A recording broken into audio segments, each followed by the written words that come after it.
welcome back. We are to Resiliency Rounds with Anish and Jeremy. We're in season 4, going through Nicomachean Ethics.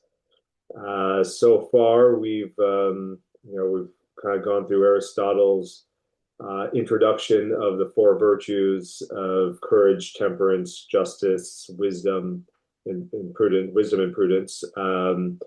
And we've discussed kind of the theory of virtue as a mean between extremes in the first couple of books, and we've really dug in and spent quite a bit of time on courage, and we've discussed temperance, and now we're going into what we call the elite virtues.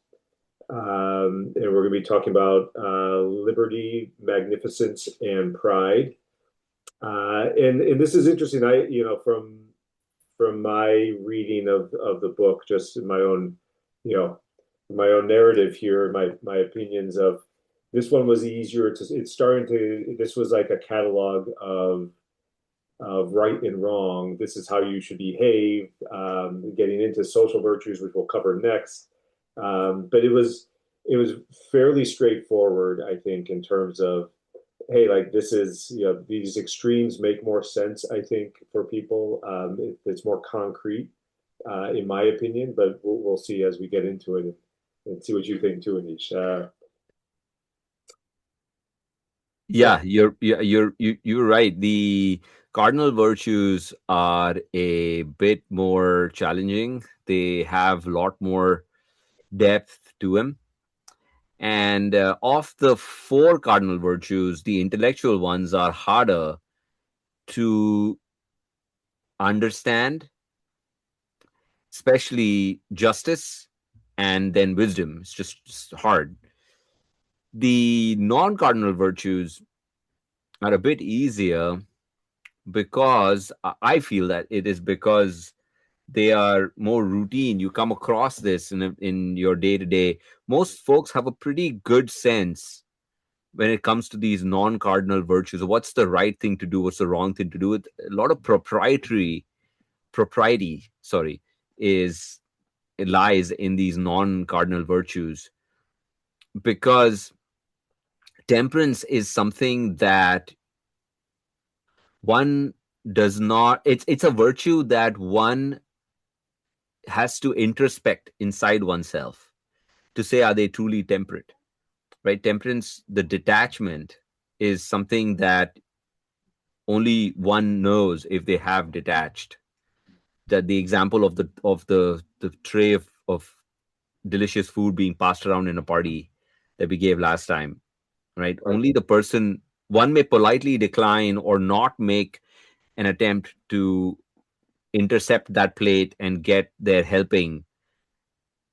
One may show that they have detached or they don't care about it, but what's going on inside their mind only they know. And if you're sitting there craving for the plate and the plate doesn't arrive, and you don't show the emotion that you feel, but inside you're distraught, that is not temperance. That is a show of temperance.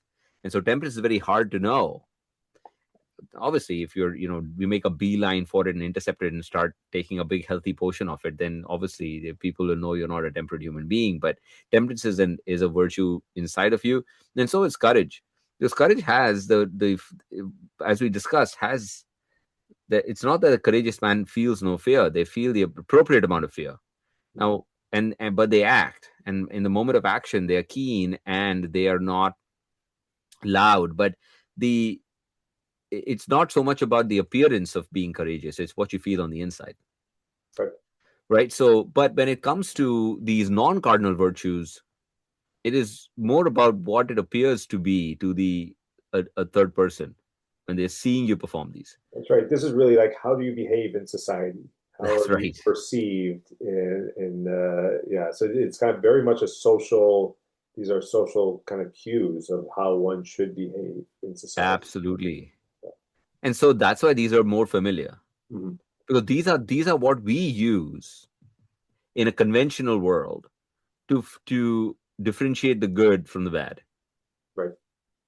So this is what, in honor seeking societies or timocracies, these are the the things that people will use to say that they are better than the rest because they can show these non-cardinal virtues off to people.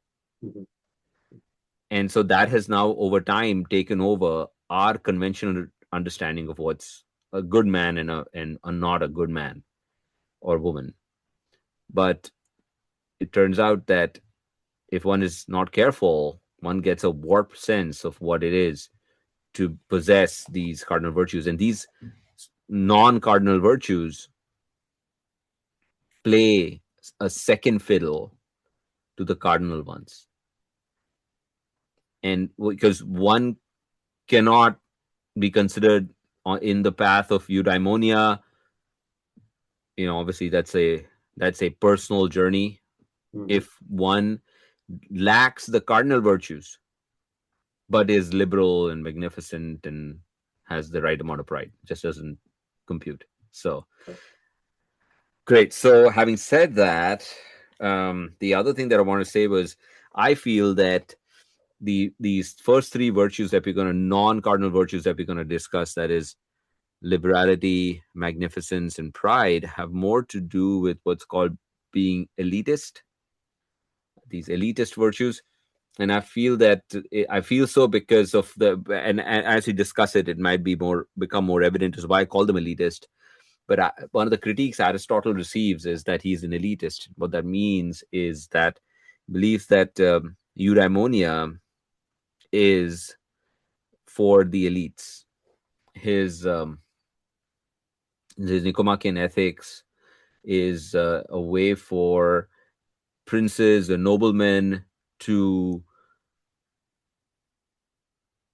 improve themselves so that they can be better statesmen and they can create the ideal republic, which the republic of Plato's republic is more of an internal republic, a republic that you build inside of your soul. The Aristotelian republic is more of a pragmatic republic, a republic of the people.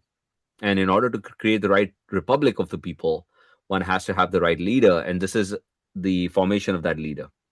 Mhm. And that leader cannot be, according to Aristotle, somebody who doesn't have the means. And if one has the means, then one is an elite. One doesn't have the means, they're not an elite. And so liberality, magnificence, and pride belong to someone who has the means. And so that cancels out most of us from the running, All right. Well, then does that, Jeremy. and you already you noted this, but that the cardinal virtues, if you're not, if you're the road, the path to eudaimonia is by following the cardinal virtues. That's correct. If you're not following the cardinal virtues, but you're following these elite virtues, that doesn't necessarily put you on the path to eudaimonia. Can you be on the path to eudaimonia without the elite virtues? It's a great question. The way Aristotle says is that yes, one is wise. If one is wise, then one is on the path to eudaimonia, because that wisdom, one possesses wisdom, then one is going to be just, courageous, and temperate, Right. and that'll be the path. But he says that but eudaimonia is not just walking in the direction of virtue; it's also having all the good things that come with a good life. Not only goodness with your life in your sorry, not just happiness with your life, but happiness inside of it too, because the happiness, the small h happiness that you get along the way, that means born in the right family, having the right looks, marrying the right person, having the wealth, having the status, having the friends, having the life, having the health, all of that adds to the capital H happiness of eudaimonia. Mhm. So if someone is lacking in any one of these things, has lesser of the happiness than someone who has all of those things and has the capital H happiness. So his is a very pragmatic, calculative way of answering that question. Essentially, One can be wise and have stature and have all of those things and lack an appendage, and someone could have all of those things and have all of their appendages. Well, Aristotle says if you have all of your appendages, well, you're better off, or you're happier than someone who lacks one. And that's just a crass way of saying it. And so that's the other reason why he's considered an elitist. And that is actually the prime, I should say, not the other reason. That's primarily why Aristotle is considered an elitist, because he says that exact same thing, that having small h happiness adds more to capital H happiness, which is also a paradox, because when Aristotle says capital H happiness, he says it cannot be made any more by addition of anything else. Right. That is the capital H happiness. That means you can, if you add anything to that capital H happiness and becomes capital H happiness plus, then that wasn't capital H happiness. Capital H happiness plus is what we're talking about. So so small h's plus the capital H, all of that makes capital H happiness. And again, if we try to go into the specifics of this, we will meander away from the conversation. But the appendage discussion is in my mind enough. But if you ask me personally, what do I believe? I would like to believe the Platonic version of this, that one does not need to have the in and the reason I say that is because that's what the Republic is about. Socrates is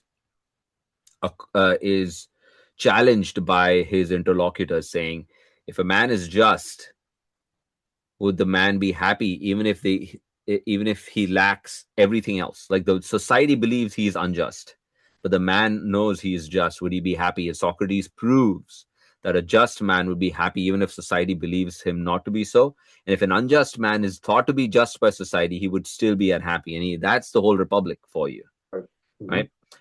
And that is a he creates a binary situation, unjust and just, and he says a just man would be happy. But we are not really talking about that here, right? And so you can always talk in binaries, and that's what Aristotle says. You can talk in binaries. If you talk in binaries, there's no, it's much easier, but the meat lies in the middle.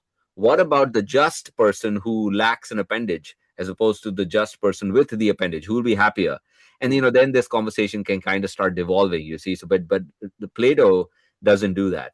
At the end of the Republic, Plato says, or Socrates says, look, the just man will be happy even if society believes him to be unjust. He's proven that to his interlocutors. Interlocutors say yes. We all say yes. Says, but you got to give me this now, that the just man, because he's just, will be considered to be just and will have all the accoutrements that come with being a just and a good person.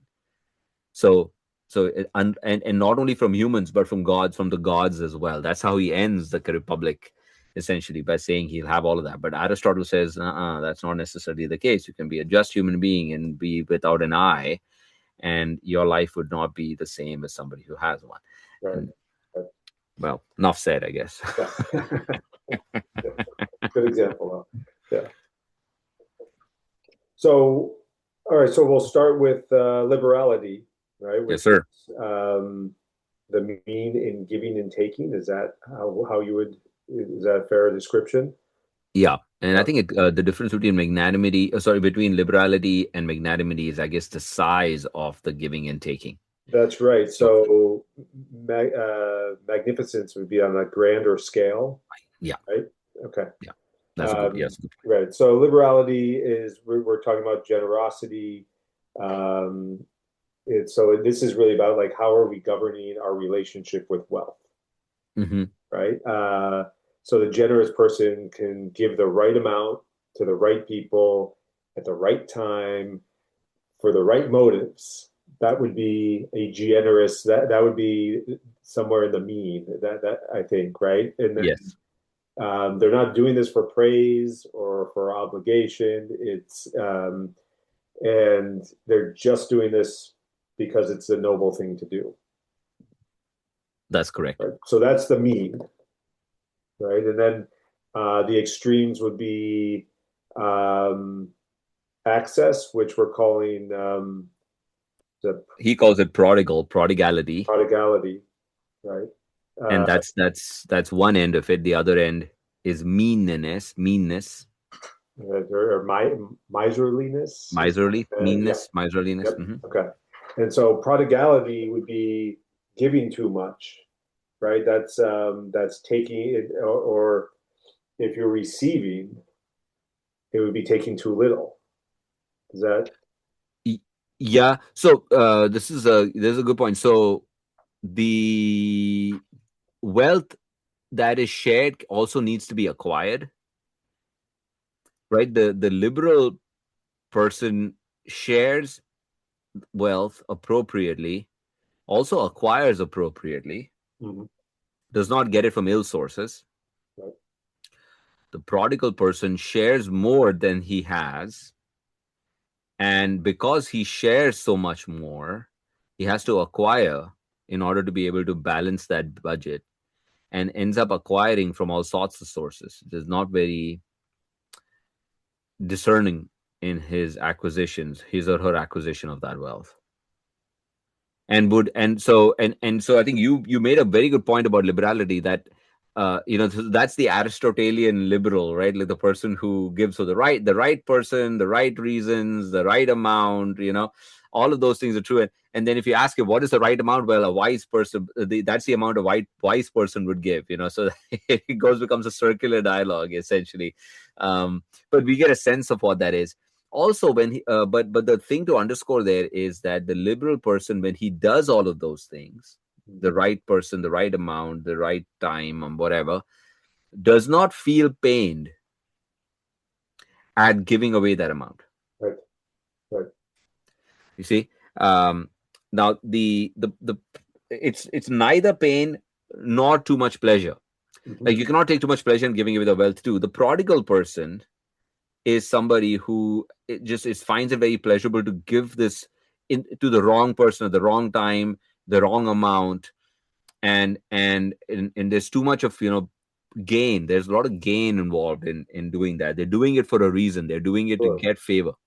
Right. Could be flat, like flashy public gestures. They're looking for feedback from the gifting that they're doing. Yeah. Right. They want to get favor from the person that they're giving this to. Mhm. And these are not, I mean, they're not large sums of money, but these could be small gifts, or these could be whatever. Um, so so that is the prodigal person.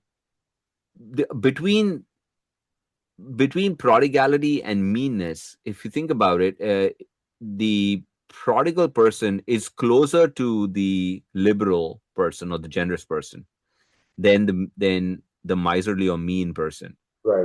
Right. Because the prodigal is giving. is giving. They're That's just not right. giving responsibly necessarily, or they're over giving, or if they're doing it for a reason, right? And That's the right. meanness is actually not giving. They're holding on to their money. They're not willing to part with it. Um, they're clinging to it. Uh, and so one could one could develop closer to the mean more easily if they're coming Yeah, from being prodigal than they're coming from meanness. that's exactly right. Yeah. Yeah, yeah. So the prodigal person, if taught the right way or through experience, right? This could be the classic person who has a crisis of sorts Mm-hmm. and then turns to philosophy and then learns and then realizes that, oh, this is the right way to do it. So the prodigal person has a higher chance to to to find the mean, because he or she contains the right substance. Mm-hmm. The right substance about, yes, it's more about giving than taking. Just have to figure out the right person to give it to, the right time, the right amount, and Right. not take from the wrong sources, right? It's also not so much about, so what, another way to look about it, it's not so much about how much the person gives that makes them prodigal or liberal, because someone could say, oh, the only difference is the prodigal ends up giving too much. Right. It's got more to do with the character of the person. The liberal person is of good character. That means they have justice, temperance, courage, and wisdom. They contain the cardinal virtues. That's why they give at the right time, at the right place, and all of that. The Right. prodigal person gives but doesn't have all the right virtues. That's what we were talking about at the start of this, right? Why is there a difference between the cardinal and the non-cardinal virtues? A prodigal person may appear to you and me to be a virtuous person, Hmm. Right. We but don't their know state of the motive behind it that, they're giving. that's right. But sometimes we do, especially if it's flashy and showy, if it's over the top. Um, one can make assumptions, but they're only assumptions. We don't actually know. We don't know, and Um, also for us, like we have to be people who have an understanding of these things. mhm. Most of us don't. Like we are all ignorant, and so when we see someone be prodigal, we believe that person to be liberal or generous. Right. Meanness is the thing that we all can identify Yeah. and nobody likes. Right. Prodigality is something that people say, wow, look at this person, so super generous. Look at him. Like, who doesn't like somebody who bestows gifts on other people? Like, but the one who holds on to their money and it doesn't do that, everybody, society doesn't like that person. Mhm. It's very easy. Yeah. Um, and the other thing about, as a matter of fact, a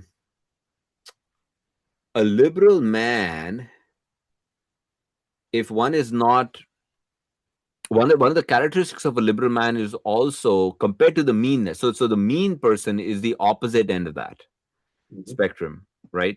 The mean person could conceive a liberal person to be someone who's easy with their money. You could easily fool in their mind. You could easily fool a liberal person to give you their money, because really the character of a liberal man is that he or she doesn't have a love of money,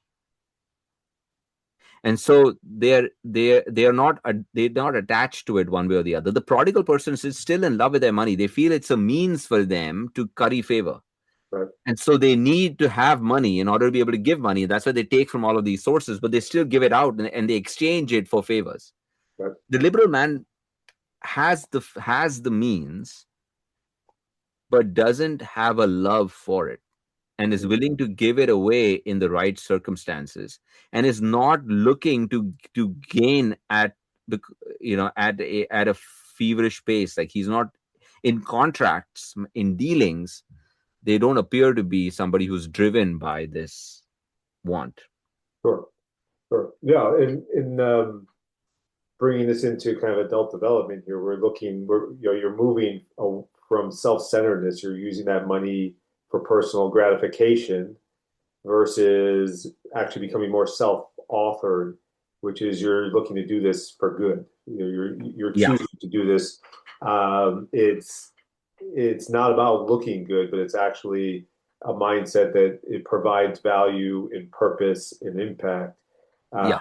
And so that's where you're expanding your growth as as a human, as a person, not just in skills, but actually in how you view yourself and what you're willing to kind of give. Um, yeah. The other thing about so prodigal people can turn into liberal, generous Mhm. folks through the right circumstance, the right reading, the right education, the right conversations, the right mentorship. Um, However, the meanness, unfortunately, is something that is in Aristotle's opinion something that's incurable, Right. Which is and interesting. it's more.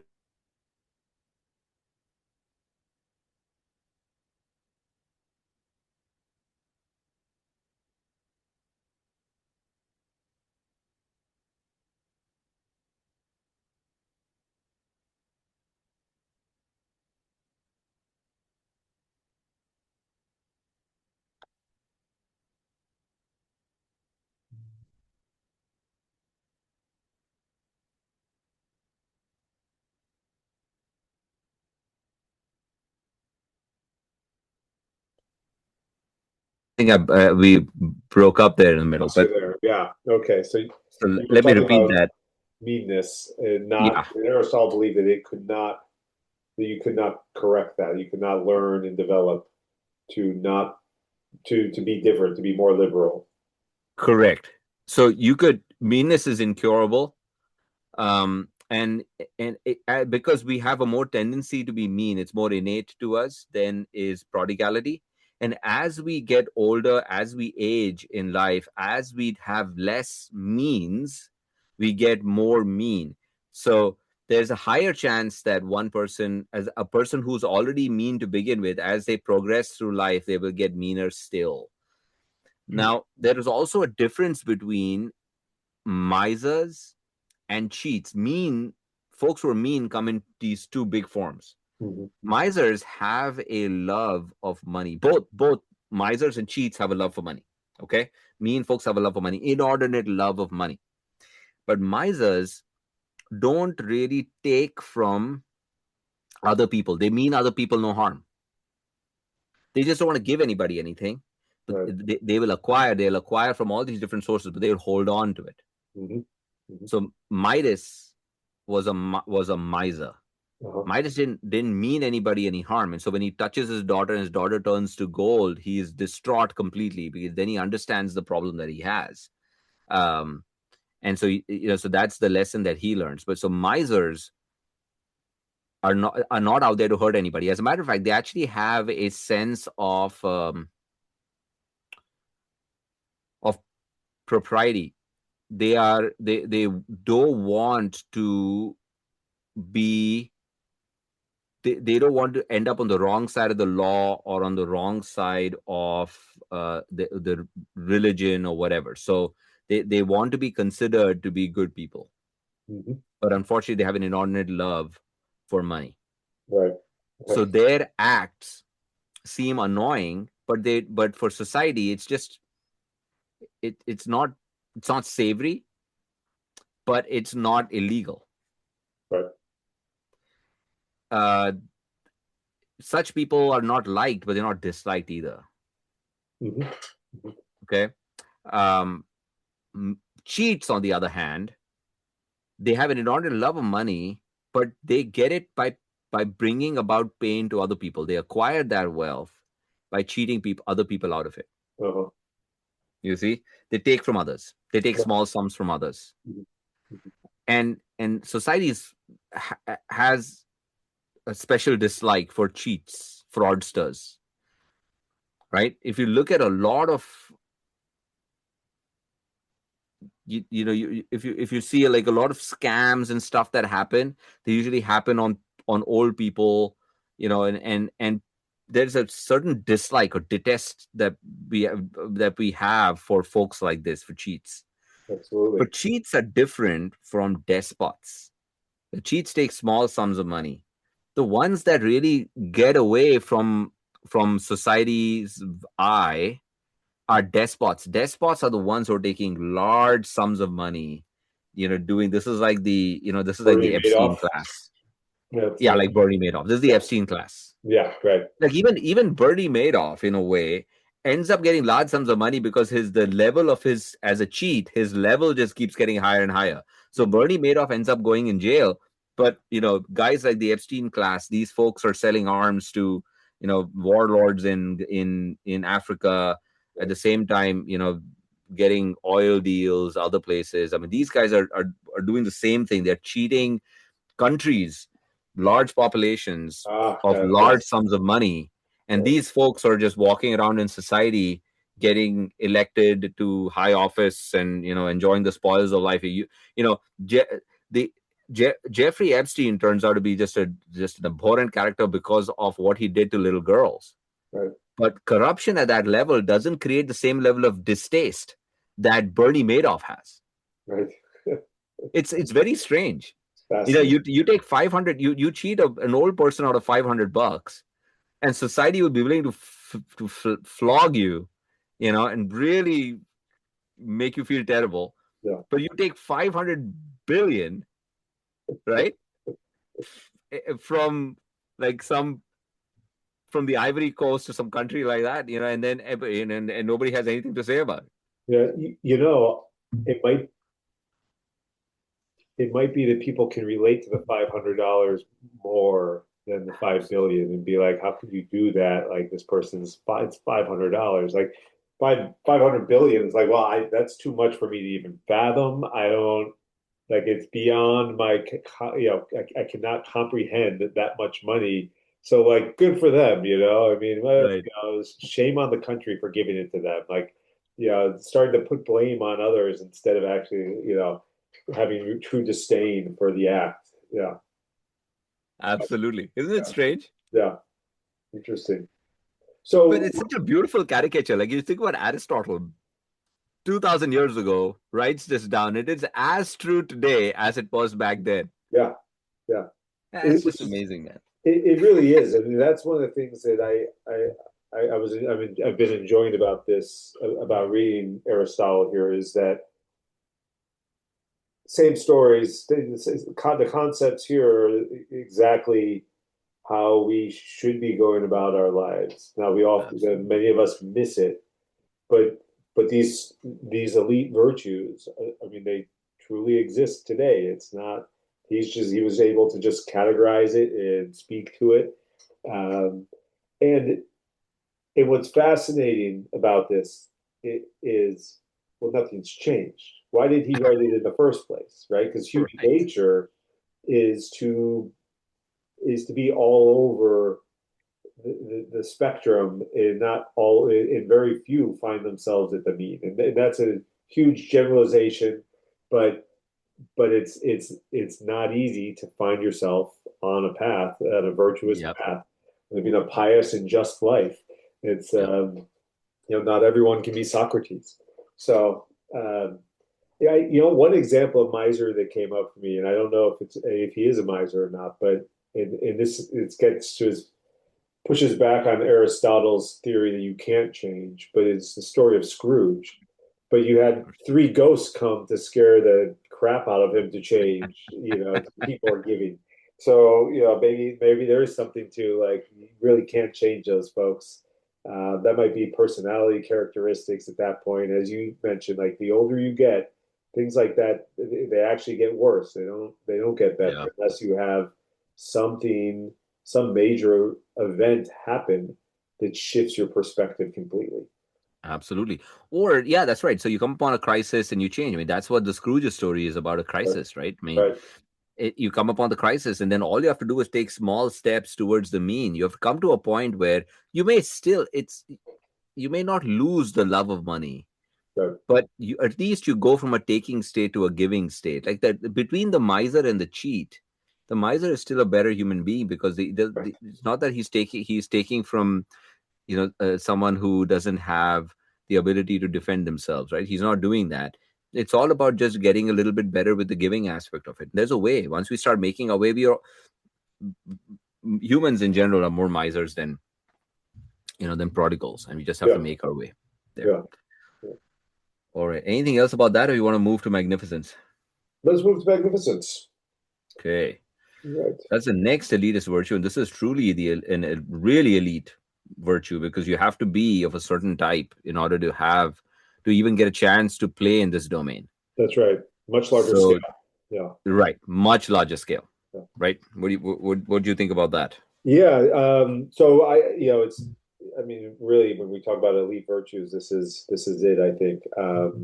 But this is like funding public festivals, funding, temples, civic events and centers, and funding buildings and nonprofits in our day and age of giving, like, for a foundation and stuff, or setting up foundations. So the the the magnificent person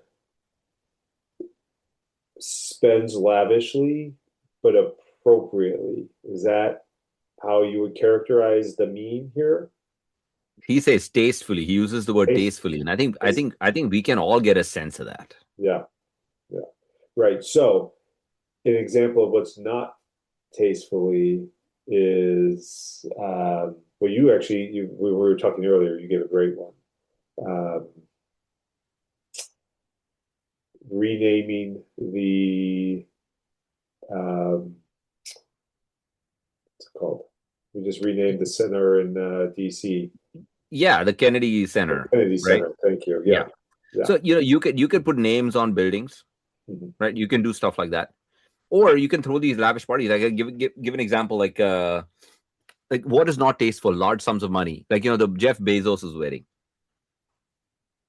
right? Right. Jeff Bezos's wedding is is tasteless, Right. absolutely vulgar. That's right. I mean, we are in a world right now where his own company, he's laying people off. AI is taking away jobs. People are worried about price hikes. Eggs. People are talking about the price of eggs, and then these people, the Epstein class of folks are basically partying in yachts, and Right. here you have a man is in his second wedding, second marriage, and it's all Botox and whatever, right, and designer clothes and uh, just a lavish Meanwhile, extravagance employees of Amazon are on food stamps. on foods. Yeah, that's right. Yeah. And working unrealistic hours and unrealistic targets. So there's the excess of magnificence is vulgarity and tastelessness, right? Absolutely So spending extravagantly, like the wedding you just mentioned, like the Bezos right. wedding, Or, that's without dignity. Jeremy, let me give another example. Better example is taking a bunch of very rich people to to outer space Right? on like a phallus shaped rocket. Yeah, Uh, that is vulgarity. yeah, This is the amount of money that people have to throw. right. I mean, that money could be used again in a large scale, in a grand scale, to solve real problems, to actually benefit humanity. Uh, Right. so, like giving to a university. So, if he gave 100 million to Harvard or whatever, wherever, as an endowment, and to build a center for AI, to create jobs in AI, that would be something closer to the mean here of I mean, magnificence. yeah. I mean, I think so. I mean, just look at his ex wife, Right. Mackenzie Right. Scott, right? Yeah, she can't give away the money fast enough, right? I mean, yeah, And if look at her, she if some if see, I don't know her. I don't know. I don't know much about her, right? But I can tell you that that looks like somebody who went through a crisis, came out the other end, has the means, and is spending without any without trying to seek honor. mhm, She's not putting her names on buildings. She wants to give it away for good cause, yeah. large sums of money. I think she's the most magnanimous woman, I guess. I mean, in history, for the amount of money that she's given out. Okay, wow. Yeah. And honestly, I unfortunately I don't I think it's Mackenzie Scott is her name. I mean, that's I think so. Yeah, ridiculous. I believe Yeah, so. okay. Yeah, yeah. And Imagine then like you have Jeff Bezos rolls off your tongue, and yeah, that, and it's as vulgar as it can get, right, right. right? And so that's a great example. I think that uh, it in the spirit of public good, of common good, if you have the money and you're trying to put it towards the common good, that's what separates the magnanimous person from the vulgar person, Right. right? Public oriented giving done for honor, and not honor in the sense that I want my name in the paper or whatever. It's more honor from the honorable, right? Done gladly, without calculation, and with taste. Right, That is what we're talking about here. right. um and if you look at it, is the the opposite side of this is a lot of calculation. So you have somebody who's vulgar. Usually when you have that kind of money, you could be somebody who is very calculative, doesn't spend at all, Right. holds on to the money. There are a lot of people like this. There are a lot of billionaires, and they're not really out there. If they create a foundation, the foundation is a way for them to to save money on taxes or something like that. They're doing it for all the wrong reasons, really. Um, and they're very calculative in what they give and who they give it to. They want to make sure that they're getting the right benefits off of that, and things like that. And most of the times they barely give, Uh-huh. right? There's so many billionaires and they barely give. I mean, that's one of the reasons why they want to tax the rich, so that we can get something out of back from Right. Yeah. Yeah. it. The vulgar person is what we end up seeing in public a lot, Right. Right. right? Yeah, they're more showy. They're more They're more lavish. showing. Yeah. So I have an experience with a billionaire, and they do a lot of good, and they do a lot of good without looking for recognition, without being. And they're not lavish. They don't show off. At the same time, if they come to a nonprofit fundraiser, they love to raise the paddle for, obscene amount of money and stand up and even take over the talk for a little while. But they're also like they're verbose in that way.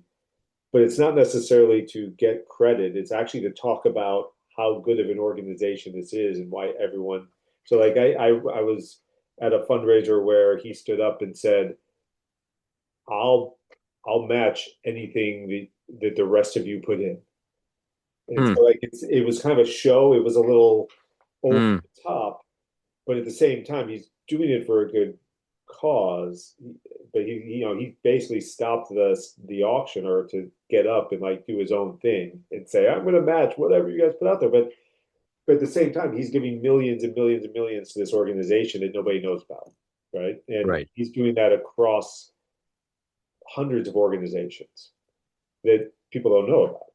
So so there's an interesting balance there. I find that um, when you're out in public and you're like that, I mean, so like Warren Buffett. Warren Buffett, I know nothing about his giving.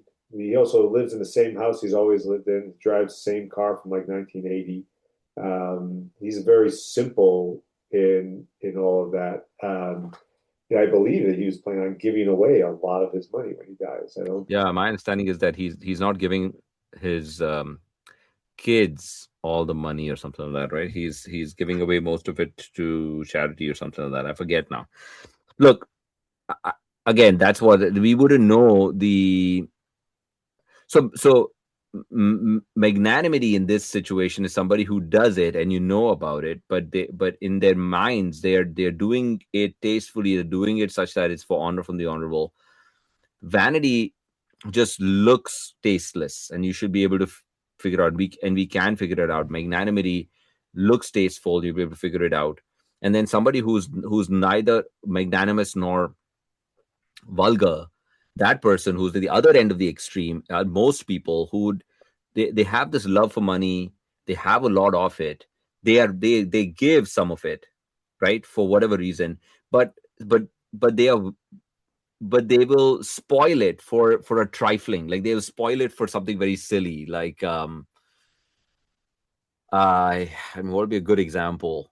um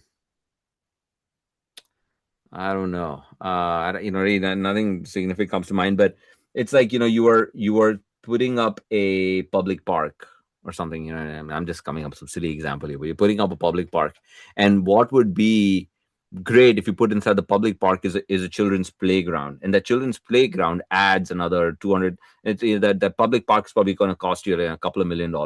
And the children's park, if you put the right safety equipment and you make it the right way where kids would want to go, costs another 100 grand. And just, because you don't want to spend that extra 100 grand, you don't want to spend the 2 million anyways, you're doing it for whatever reason. You're like, I'm not spending this 100 grand extra. I'm gonna find me a quote on that 100 grand and get me something cheaper. We don't have to put the state of the art thing in there, and they don't put the state of the art playground inside, which is silly, because it's 5% of the total amount. You could have just your money beyond compare. You could easily have done it, and be made it tasteful, made it the best. You didn't, and there are a lot of examples of people like that, as well. They spoil it for a trifling. But at the end of the day, though, neither magnanimity nor vulgarity, neither this state where you are, spoiling things for a trifling, they are not necessarily that unseemly or a terrible trait to have. I mean, you have so much money, right? Whether you choose to be magnanimous with it or not, it is liberality with small sums of money, prodigality with small sums of money, meanness, some miserliness with small sums of money, for some reason, is a lot more in your face than magnanimity and vulgarity. And that it's the same problem with a despot. Like the guy who cheats somebody, or your old neighbor of $500 is in your mind a much worse person than somebody who is, you know cheated Ghana or something out of, like, $500 million for Right. some reason. I don't know what it is. I think magnificence has that bent. What do you Yeah. think? Yeah, I would agree with that. And I also think that as we look at this, magnificence is like I would like the epitome of high level ego development here. So it's truly self-aware and like understanding your value, and you're moving beyond vanity into, you have this worth.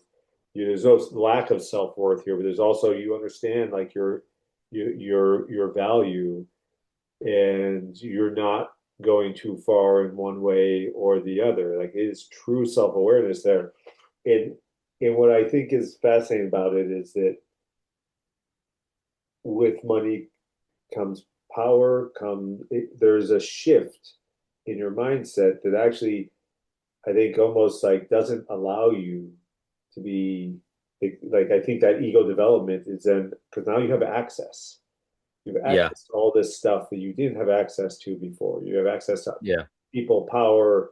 I think you brought up Epstein, like that. That is prime example of these people have too much money, and they have access then to things that they shouldn't have access to, and therefore that ego development, like all of a sudden maybe they were on their way, to a certain path. But for me, it comes back to like magnificence is incredible, and maybe there should be a limit on how much one should have, because at a certain point, are you still doing good with it? How many who truly have all of that are doing good, are living and doing, they are that magnificent person spending lavishly but appropriately.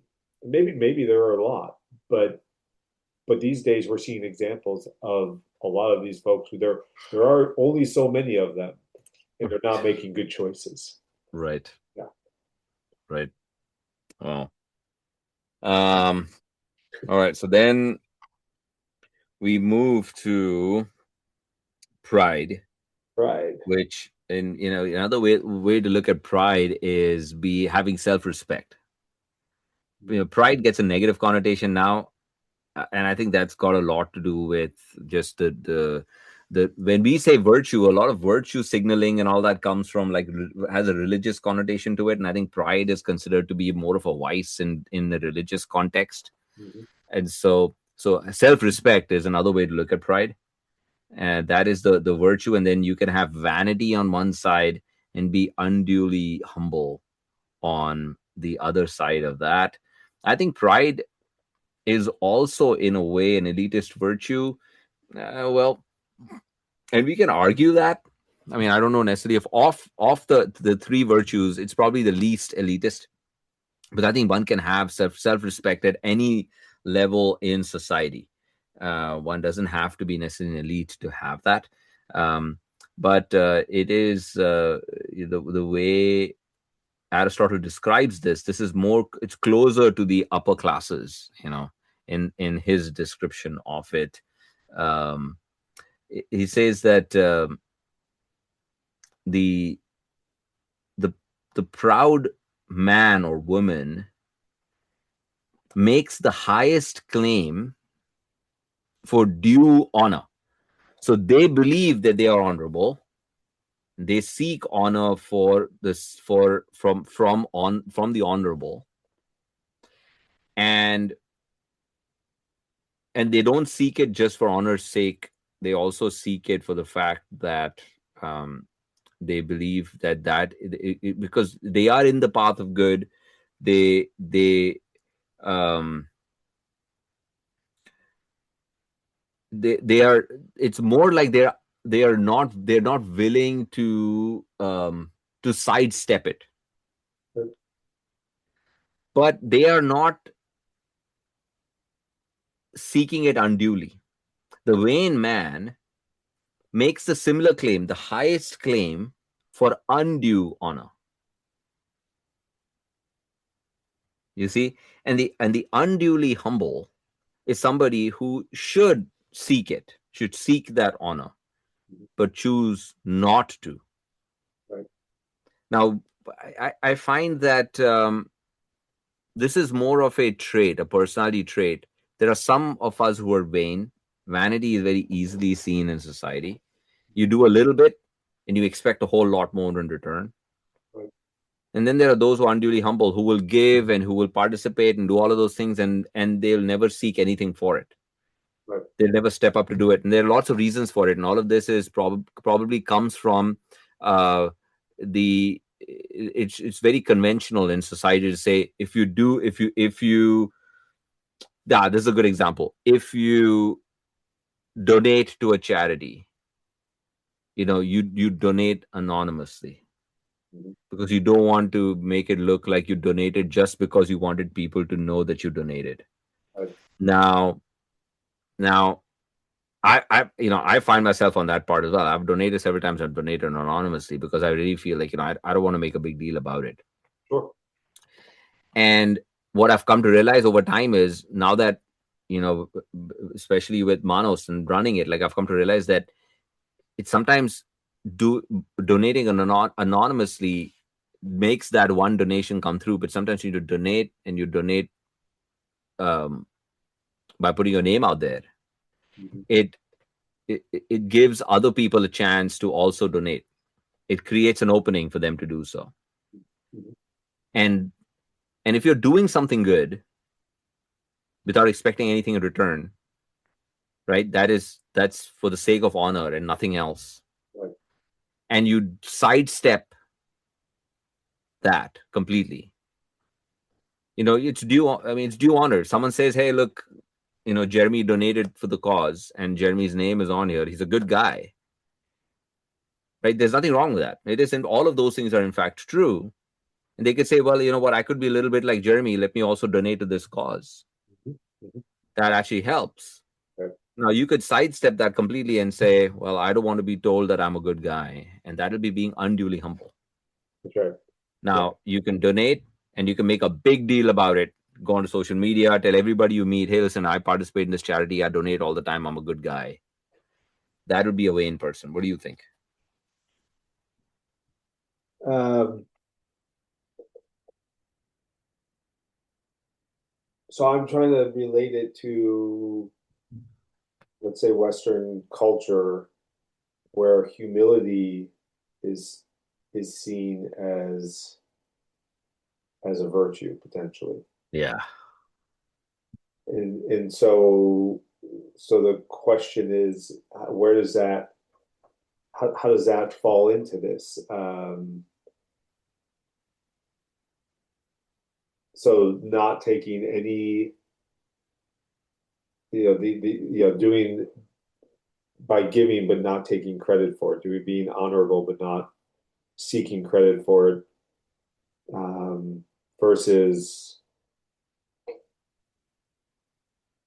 so there's judgment in our society today, potentially, or maybe I should ask this as a question: is there judgment today for the person who gives and puts their name on it, or does an honorable thing and takes the credit correctly so for it?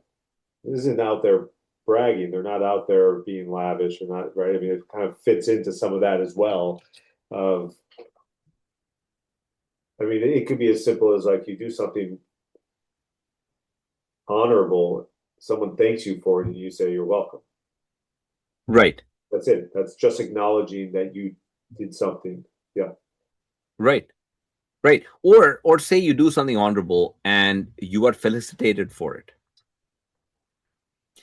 and you show up, you accept the felicitation, and you move on. Mhm.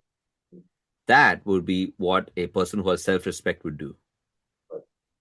If you don't show up saying, man, I don't know if I'm worth it, I don't know if I'm, that's Mhm. the imposter syndrome and all of that stuff. Right.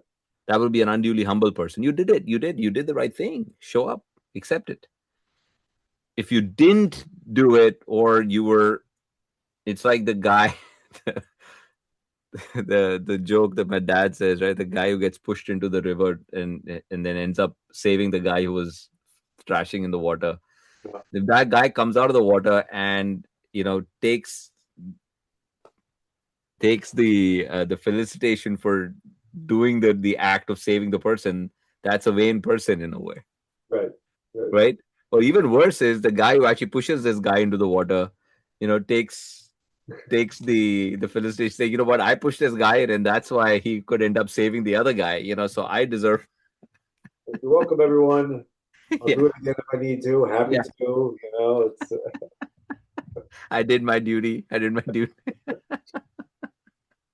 So that would be a vain person. I yeah. think the thing here is that the way he describes it, this is Aristotle being Aristotle, right? Like he's talking to a bunch of people who are going to be on the other extreme of this. They are going to be vain. These are princes. These are no they are children of noblemen. They're going to have a lot of money. They're going to have vanity. They're going to have all of these things. And what he's telling them is that, look, when it comes to doing things and then claiming that you have done them, of the things that you deserve merit for, the acts that have the highest of honor, sorry, are the highest of position, is honor, is honorable acts. So, you know, being a citizen soldier, participating in battle, defending your city, all of those things, these are honorable things, right? Right. Of all such things that you do, and an honorable activity has the highest level, and this is honor from the honorable. Now, if you're going to do those things and you get honor from the honorable, well, you should accept it, Right. because that is the highest station, Mhm. right? Now, if you don't do those things, but you claim the honor, that is somebody who's vain. Right. If you do those things, don't claim the honor, right? Um, or claims it but makes hems and haws around it. Oh, that was nothing. Or, this doesn't mean anything to me, yada, yada. That Mhm. person is an unduly humble person. Yeah. So if you do the right things, right, you're a good human being. You you know you're just, temperate, courageous. You don't fly from danger. You don't do wrong to another. That means you don't fly from danger. That means you are courageous. You don't do wrong to another. That means you're just, right? um and then you do all of those things, and you accept the stuff that comes your way. You have self-respect. You see what I mean? Yep. Yep. So he says that self-respect is almost like, which is a strange thing to say. So you have the cardinal virtues. So you have the cardinal virtues. You've achieved those cardinal virtues. Self-respect kind of sits on top of that. Uh-huh. And what he means to say, essentially, once you have all of those things, it is like an understanding that you can now respect yourself. And I think self-respect, it's almost like a crown of the virtues, what he calls it. And I really like that way of thinking of it. Like, one of the things that I've found is that as one starts walking toward this path of virtue, away from their tendencies, toward this middle space, Mhm. the journey that you make, what you're building along the way, is this self-respect or self-confidence. That self-respect is that positive conversation. When you look in the mirror, when the thoughts in your mind about yourself are positive, right? That is that transcending, that self-actualization, that the top of the Maslow's hierarchy. That's what he's talking about. I do believe it's kind of a crown, like this Yeah. this. this And self-respect. Or it comes from living living with these virtues. that's correct. It's the outcome. That's correct. And once you have that, right? When you have virtue, you're seeking honor from the honorable. You despise dishonor from the dishonorable. You have that, you've done those things. Then you can have self-respect, and there's nothing wrong with that. As a matter of fact, the fact that you have that self-respect, that means you have Aristotelian pride. It can only exist, as a matter of fact, once you have the cardinal virtues, and you seek honor from the honorable, and you despise dishonor from the dishonorable. You wear that crown of self-respect. Highest achievement in my mind is that. Now, obviously, there are megalomaniacs, narcissists who believe that they're all that. Right? That is where vanity comes from. They don't have the virtue. They don't seek honor from the honorable. They don't despise dishonor or honor from the dishonorable. Right. And they're also probably lacking in courage, temperance, justice, and wisdom. Absolutely. They don't have the virtue. Yeah. Right? Yeah. That's great. Now there's another side to this as well, that's why where the Aristotelian elitistness shines through here, where one can have the virtues, one can seek honor from the honorable, despise dishonor and honor from the dishonorable, and have self-respect. But if one has that along with power and wealth, where they can be liberal, where they can be magnificent, that is the true elite. Right. According to that is Aristotelian pride.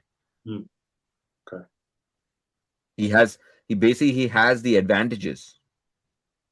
He's a good man, for which he should be honored, but he also has these other advantages which brings more honor. So the conventional honor comes with magnificence and liberality. Right. Right. But from a Socratic perspective, that is immaterial. The conventional honor that you get from, because then that honor comes from people who really may not be honorable. Right. Right? Conventional honor may not come from honorable. And so Socrates says binary. No, you don't need that. Mm-hmm. You just think about building your own republic inside of you, develop the virtue, and then self-actualize, and that's it. You'll be happy. Aristotle says, yeah, you should do that too, but if you want to build a society, you need to also have these other things. So, right.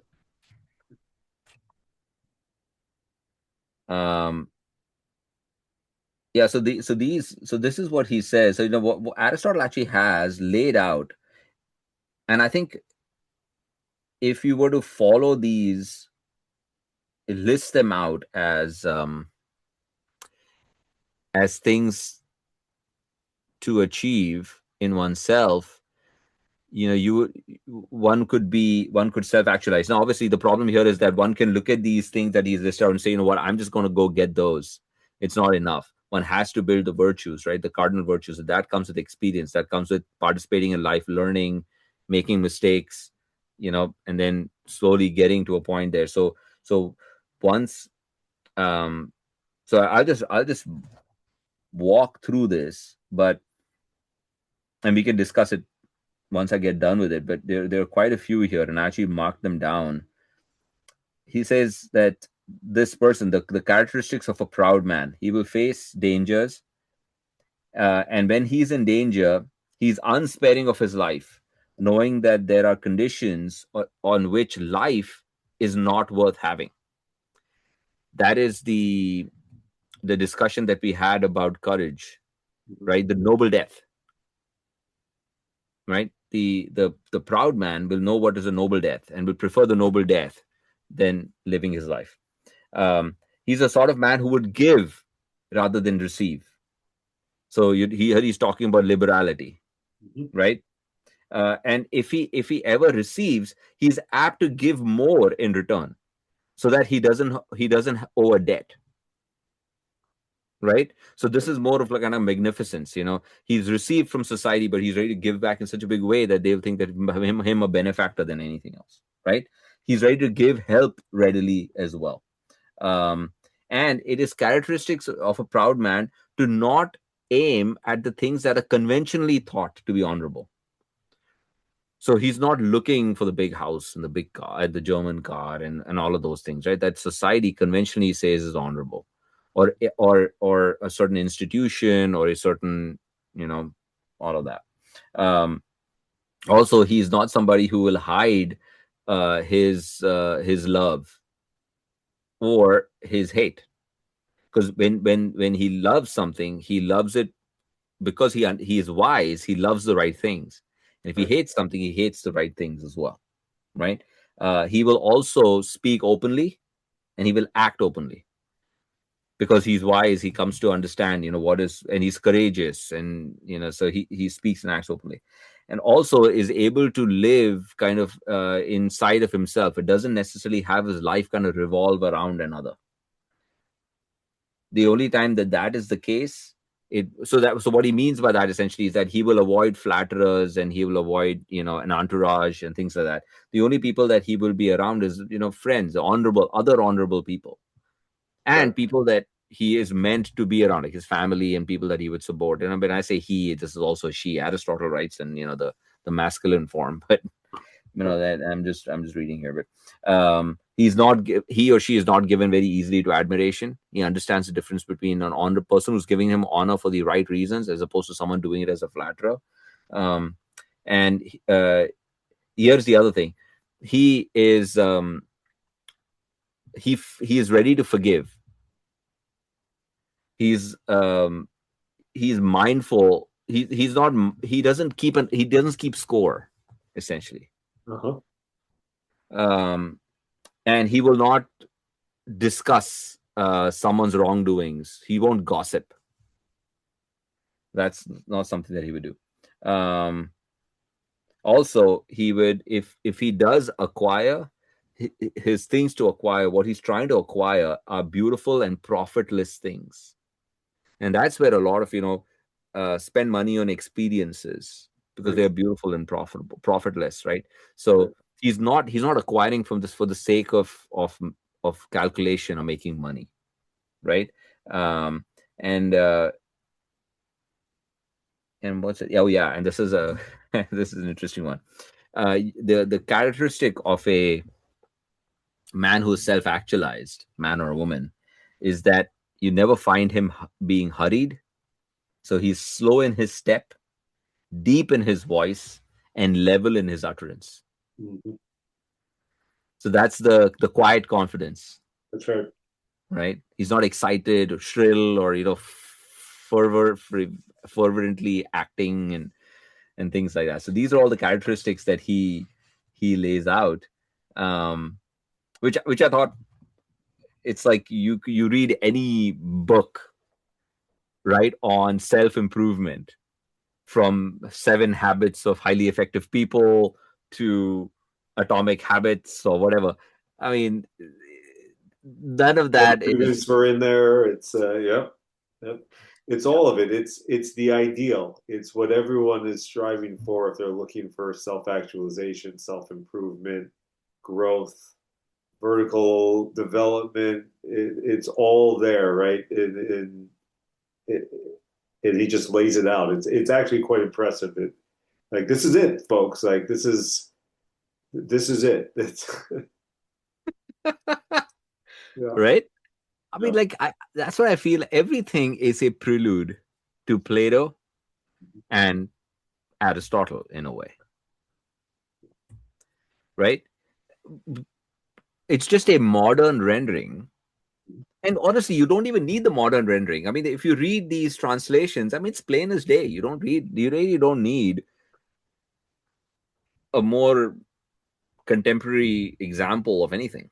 Right. No, it's the same stories, just told different ways, different experiences, different ways of presenting them, different ways of packaging them, That's and right. they still continue to be bestsellers, and in one book after the next. Um, and you know what? And that's good because I think it's actually the author's own journey of figuring this out for themselves, and then they're putting it in down on paper and sharing it and being Right. vulnerable. in saying, "Hey, I want to spread this good word out there too." Maybe they have read Plato and Aristotle. Maybe they haven't, but they've also come to this realization themselves. And and so in one way will sit, one version of it will sit better with some than with others. And so Yeah, yeah, not everyone wants to read Plato to get there, right? And yeah. so it's yeah, modern day Plato's yeah. Modern day. Yeah, that's true. That gives me a better way to think about it, because when my take on it is that we should just drink from the source. But I get your point too, that look, just participate somehow, Right. right?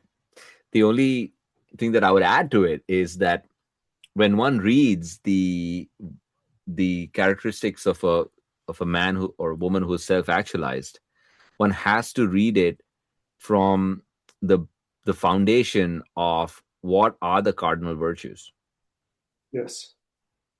because that forms the bedrock. All the right action comes from the fact that that person is wise.